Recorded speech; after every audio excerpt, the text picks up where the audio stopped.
What's up, First Case Network? My name is Hank Balch. I'm your host for this 2025 Sterile Processing Quality Improvement Expert Series with Gregg and marcy.konja from SpecialtyCare. And we've had a terrific first two episodes. We laid the foundation. We dove in a little bit to defining quality in SPD, and we're starting with a big quality conversation today around sterile processing staffing. And we're not going to necessarily talk about all the implications. We've got a couple of more series in this to really dive into that. But we're going to talk about the problems and challenges and expectations around sterile processing staffing today. And let me just throw it out there, kind of open mic for you two. If you were to define one of the core gaps, or those systemic gaps when you see sterile processing staffing challenges kind of raise their head in various health systems around the U.S., like what's the theme, what's the trend that you're seeing out there today? Yeah, so I'll start off with Hank. I think it goes back to our first episode where we talked about, kind of historically how we got to this point with sterile processing, where you could take basically, very low-trained individuals and put them in the department. Now, this is back in the 1930s and 40s, and supervise them for washing and cleaning of instruments because the instruments were very basic. So in today's world, it's just the opposite. We have very complex instruments, and really what we need is a higher skill set in sterile processing.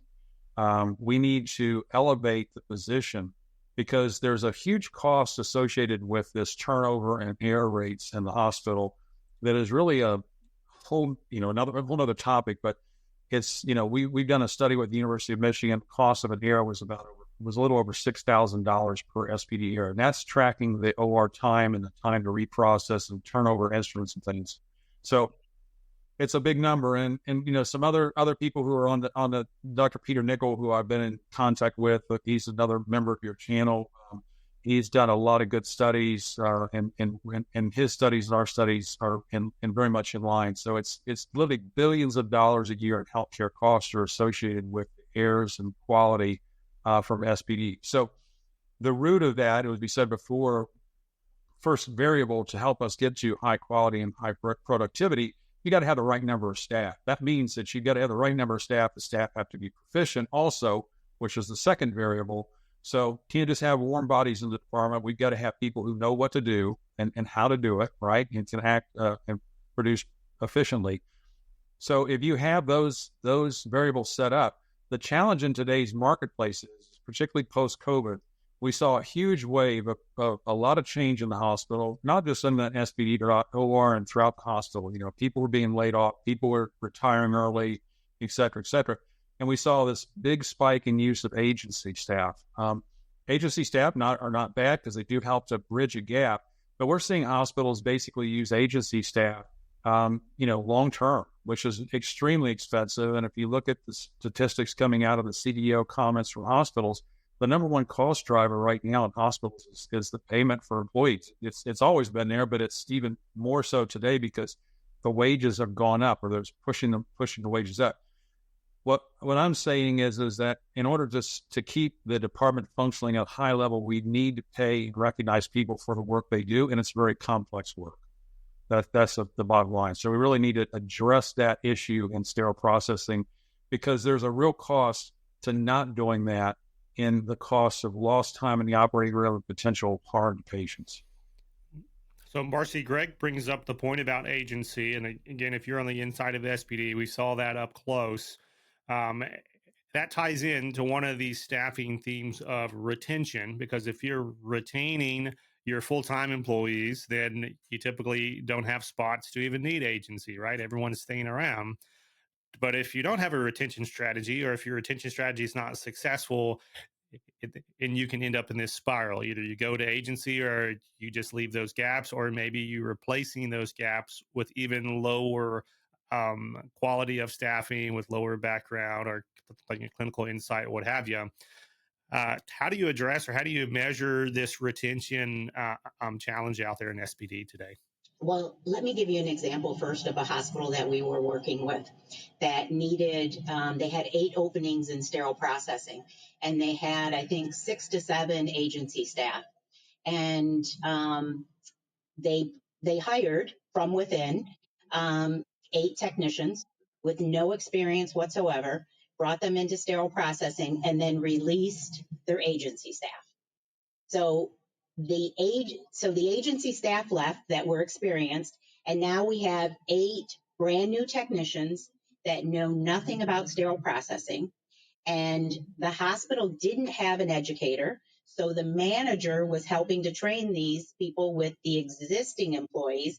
And do you think they were able to retain those 8 staff? No, many of them left, but then also many of the existing staff were frustrated and left. So when we talk about retention, we have to be looking at what we're offering the staff when they come in, the training that we're offering them to make sure they know what they're doing, that the staff is, we have adequate staff there to provide help to the OR, but also staff there to train the existing new people and then bring them into the mold, and then allow that career ladder, have a career ladder in place that gives them some type of growth, Tech 1, Tech 2, becoming certified, having more certifications, being specialized in orthopedic instruments, specialized in CV cases, um, different about areas like that can be a part of a career ladder for them that gives them focus on their job. But So, I was Greg, going to, yeah, I was gonna I've just got a couple minutes left. Go ahead. just a quick comment here too. So one of the other things that we found from our work is that when we look at error rates based upon staff tenure and certification levels, there is a statistically significant, 2 to 3 times higher error rate for new people that are less tenured versus older people in the department. So that's an important concern. And as I mentioned earlier, that there's a real cost to these errors too. So we've got a study with the University of Michigan. Cost of an error was over $6,000 per SPD related error, and that's cost of OR plus SPD time. And that's been validated by others, Dr. Peter Nickel. And then Nancy Chobin's article about the cost of training, from her 2008 article, it's a little over $63,000 a year to train a new technician. So there's major cost to this. And the main thing that we want to stress to the management for SPD is that using data show the cost associated with not fixing this problem is more expensive than the cost that would be required to fix the problem. That's a critical point. And it's data driven, because you're not going to go to any CFO and say, I need more people in my department, because the first thing they're going to say is, tell me why, and validate why we need to spend money there versus somewhere else in the hospital. And unless you have data to support it, it's going to be very difficult to get those resources.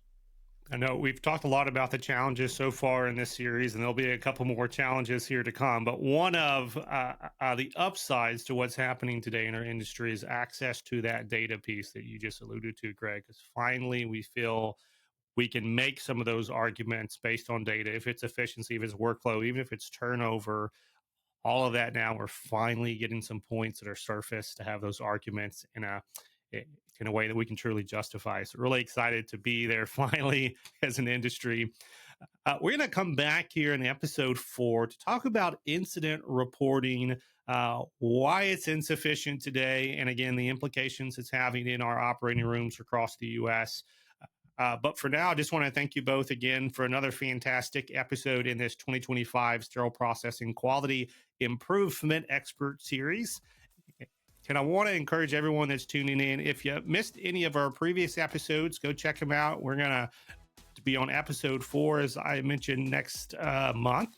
And if you're not already connected with Gregg and with Marcy through LinkedIn, we've got their contact information in the show notes on this post. So you can just scroll up or down, and then you'll be able to click on their name. We'll have their email addresses too. If you've got any questions around sterile processing quality that we've already covered, or even something maybe that they haven't covered yet, You don't have to wait 6 months until we get to that episode. You can reach out to them right now to get some help in your operating room today.